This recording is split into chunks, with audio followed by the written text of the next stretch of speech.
Magandang araw po sa inyo mga kababayan. So, for today's vlog, a day in my life as a fourth year student na hindi pa enrolled. Kaya po, ginawa namin yung video kasi meron pong nag-aabang ng panibagong content naman. So, ang content natin for today's vlog is a day in my life as a fourth year student na hindi pa enrolled. Kaya magpapa-enroll po tayo. Abangan niyo po tong video kasi magpapa-enroll po tayo. Pupunta po tayo sa Davao City. Tapos from yung sasakahan yung vlog namin to downtown. Kaya makikita ninyo yung other life namin sa city. So kasama ko po si Mary Joy na papunta downtown. Yung klase niyo po kasi mga August pa. Tapos sa akin July 20. So magpapa-enroll muna ako. Tapos makikita ninyo dito sa vlog kung ano yung buhay namin pag nandun kami sa city. Kaya abang-abang. Thank you so much. So, ayan mga kababayan, aalis na po yung mga student natin dahil mag-aaral na po sila. Ay, mag-enroll pala. So, ayan si Mary Joy, magpapatahi po siya ng kanyang uniform. Tapos, si Rosebine, ayan. Hi mga kababayan, tingnan nyo, may dala akong kamote kasi may pagbibigyan ako doon. Outfit check muna, Pesh, outfit. Oh. Pero pag andun sa sakahan, Ngayon lang gumanda, oh. ngayon lang po maganda yung outfit namin kasi papunta kami Davao City. Pero pag sasakahan kami, i-review nyo na lang yung video. Tapos, si June naman yung kanyang, yung maghahatid sa kanila doon sa, sa Kalinan. Napaka-supportive talaga itong boy namin, boy. Boy girl. Pero supportive siya sa kanya mga kasamahan dahil walang maghahatid sa kanila. Ayan na yan. Wait, cellphone ko. Uy, charger ko mga ate.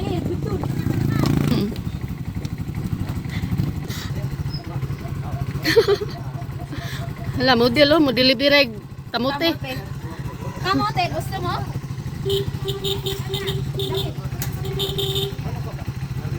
Chichay.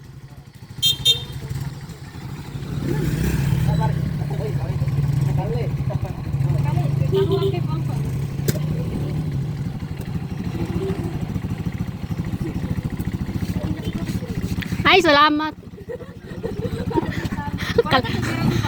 Nakalingkawas na ko. Itel, pila gyatag sa imong father. Giing na nakaunsa taman niya wala man. Hello, oy. Napisuhan pa. Mao na ni eskwela nga way supportive. Bye-bye.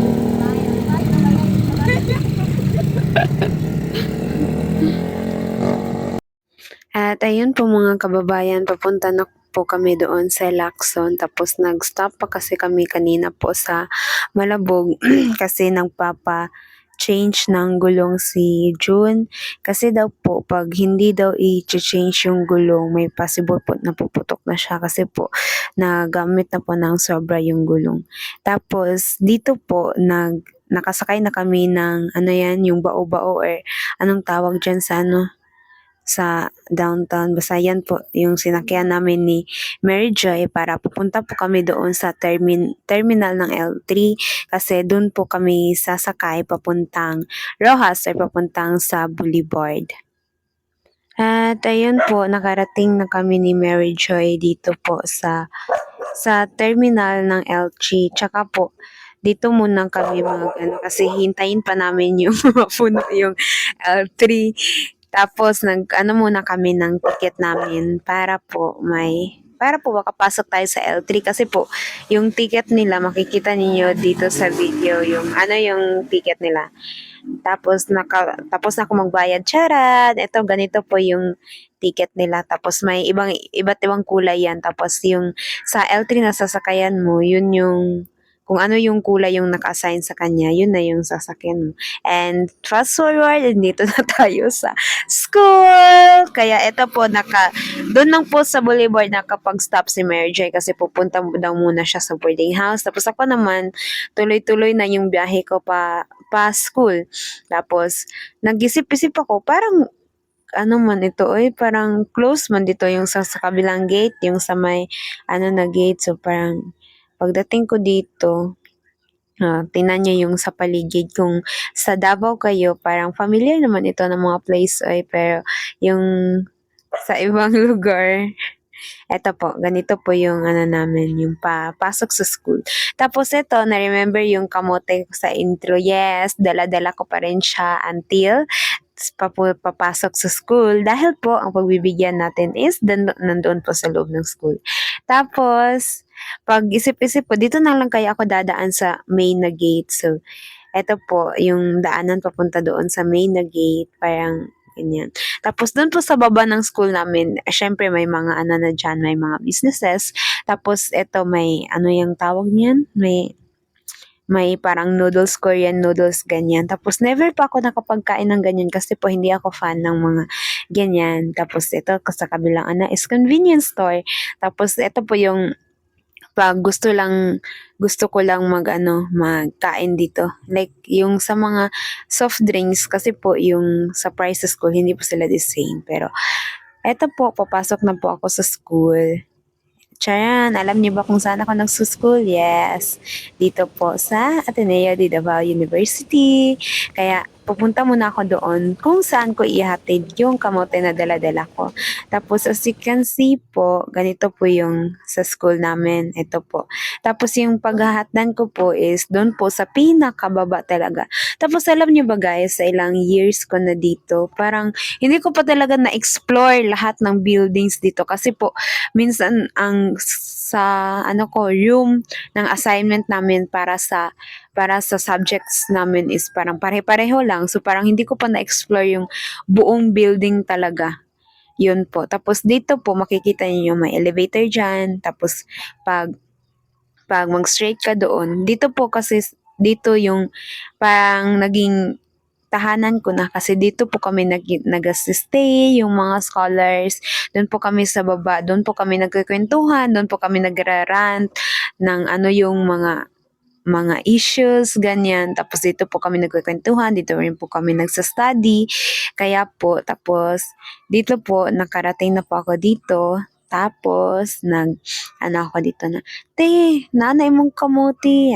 Tapos, pagkatapos nun, yes, fast forward, nagkuha na ako ng contract ko para po makapag-enroll ako. Tapos, pupunta kasi muna ako sa assessment if kung ano yung required na down payment ko. Kaya po, bumalik ako dito na video kasi po, sobrang tanga ng Disney princess na iwan ko po yung ID ko sa loob. Tapos, tingnan niyo naman yung ID ko. 'Di ba parang gamit na yan. 5 years na po kasi yan yung ID sling ko. Kaya, nagplan po ako na bibili. Tapos, dito naman ako, nag-straight na ako papunta dito sa cashier, sa finance namin. Kasi doon ako magbabayad kung ano yung required na down payment, kung magkano ba yun lahat yung sa required na down payments. Yun yung babayaran ko para makapag-enroll. And as you can see, ganito po yung building namin. May blue building, may ibang building na yan. Tapos kasi minsan, pag papasok ka, yung next subject mo, doon na sa kabilang building. So, parang ang pagitan noon, interval niyan is 10 minutes. So, kailangan mo talagang bilis-bilisan yung kilos mo. Kaya, ayun, tapos ko dito na pag-isip-isip ko na pupunta pa pala ako doon sa OSA kasi doon ako doon ako magkukuha ng parang yung bibilhin ko na ID sling kasi doon lang po yung kukunan ng para makabili ka ng ID sling. At syara, nakakuha na po ako ng yung paper na need ko. Nakapagkuha na rin po ako ng ticket, number sa ticket para po mamaya. Tapos, bumili na rin ako ng fried chicken kasi ginugutom na po ako. Tapos, bit ko pa yung mga papers ko. Tapos, after the assessment, doon ko na nakita na kailangan ko na palang umuwi kasi po, kulang po yung pang down payment natin kasi malaki po yung need na down payment. Tapos dito po, naghihintay po ako ng masasakyan ko kasi pupunta muna ako doon sa mall kasi bibili ako ng tela para sa uniform ni Mary Joy. Tapos sa pag-usapan namin na magmi-meet kami dito sa school, tapos na traffic man daw sila, kaya nauna na lang ako na pupunta doon sa mall. At nakarating na ako sa mall, tapos bibili na ako ng tela para sa uniform ni Mary Joy since white man yung need na uniform niya. Kaya nakabili na ako. Charan! At dito, nauuhaw ako kaya bumili ako ng buko. Tapos sobrang lamig ng buko nila. Tapos pag i-rate ko siya, 8 out of 10. Hello mga kababayan. Ganito po kami sa boarding house kasi pinag-inquire kami po. Saan po kami magkakatira since yung boarding house po namin dati is nawala na po ng kuryente tsaka tubig kasi po hindi po nakabayad binayaran yung kuryente. Kaya po nag-inquire kami ng boarding house. Tapos tingnan yung face ko. Sobrang hangay po na stress po kasi ako kasi di ba yung a day in my life as a student na hindi pa enrolled yun. Natuloy po siya, hindi po ako enrolled kasi po kulang po yung pang down payment ko kasi expectation ko yung maliit lang yung down payment ko tapos 7K pala yung need na yung down payment para makapag-enroll ako kaya maghanap muna ako ng paraan kung saan ako makukuha ng 7K at ayan si Mary J mukhang halata naman na stress na siya kasi po galing pa kami di ba sa bukid kanina tapos nag-iisip ko kung saan kami makakatira ngayon kasi walang kuryente doon sa boarding house tsaka walang tubig tapos nag-iisip kami na uwi lang kami dito after. See you. Mga kababayan, ito po yung napili namin na room. Ito po na room is worth of, pilagay wish? 3.6 po, kasali na po yung kuryente tsaka tubig. At ito naman po si Marjorie, stress na yan kasi wala na kaming uuwian ngayon gabi. Kasi walang walang tubig tsaka kuryente yung boarding house namin. Kaya ito, uwi muna kami sa bukid kasi doon free aircon. Free tubig. Kaya let's go. At ayun po, nagugutom na po kami. Tapos, ito po, yung store na ito is malapit lang po dito sa dati naming boarding house. Kaya po, nag-stop muna kami dito kasi bibili kami ng burger. Tapos, nakikita nyo ba yon yung buy one take one na burger? Yun po yung binili namin. Tapos, for the drinks, nagbili po kami ng blue lemonade tsaka lemon probiotic. Tapos, tingnan nyo naman yan si Mary Joy. O, hinahanap niya talaga yung ano yung masarap dito sa menu. Tapos, eto, nag-offer ako sa kanya, what if ito yung float? 'Di ba? Parang ako na yung sa kanya, nag-marketing. Tapos, sabi ko sa kanya, eto na lang, yung malamig na talaga kasi inaanap doon niya yung walang masyadong acid. Tapos, gina-offer ko sa kanya, Yakult na lang, tsaka mugo-mugo, parang walang acid naman yan. Tapos, kaya ayun po, nakapagpili na po kami ng makakain namin. Tapos, makikita niyo dito sa video, gi-pass forward ko na lang po yung pagkain namin.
At ayun po, nakapagpunta na po kami sa dati naming boarding house.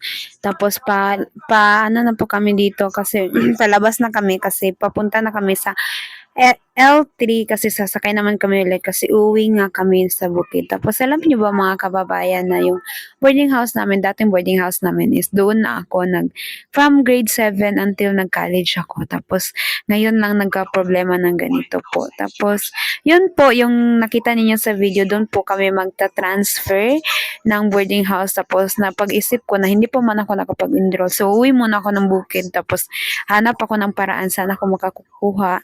Tapos tsaka ako babalik tapos maghakot naman ako ng gamit ko, transfer to the new boarding house. Tapos ang daming memories na talaga doon sa boarding house namin kasi ilang years na po ako doon from high school until nag-college ako. Kaya ito po nakikita nyo sa video, yes po.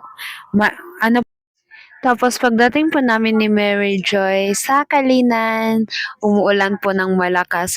Kaya po na ano po kami dito po sa may gasoline station, dito kami naghihintay ng masasakyan namin. Kaya sinasabi ni Mary Joy, magpara ka na. So magpara daw ako sa masasakyan namin. Tapos tingnan niya naman yan siya. Oh.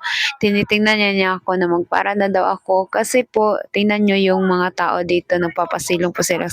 Kasi po sobrang lakas talaga ng ulan. Kaya po naghanap ako ng masasakyan namin. And yung pagsasakyan kasi namin, may nakaturno kasi dito na bao-bao. Kaya po parang hindi sila allowed na mag-pick up ng pasahero dito na part kasi po may nakatorno. Tapos sabi man ni Mergy, okay lang man dito na dito tayo sasakay kasi may dadaan naman dyan. Kaya ayun po, naghanap kami ng masasakyan namin papunta doon sa Lacson kasi doon po naghihintay si June sa amin. Tapos naghanap na kami ng masasakyan. Tapos pagdating namin dito, eto po yung happenings. Tapos hindi pa kami nakapagbiyahe niyan agad kasi sobrang lakas nga ng ulan. Hinihintay pa namin yung tumila yung ulan. Tapos tumila ata yung ulan, mga 8 p.m. siguro yun tumila yung ulan. Tapos pagdating namin sa Malabog, doon na kami nakapagkain ng hapunan. Tsaka umuwi kami dito sa 26 or Sitio Malambon. Tapos pagdating namin, sobrang pagod na pagod namin. Tapos hindi na po ako nakapag-outro.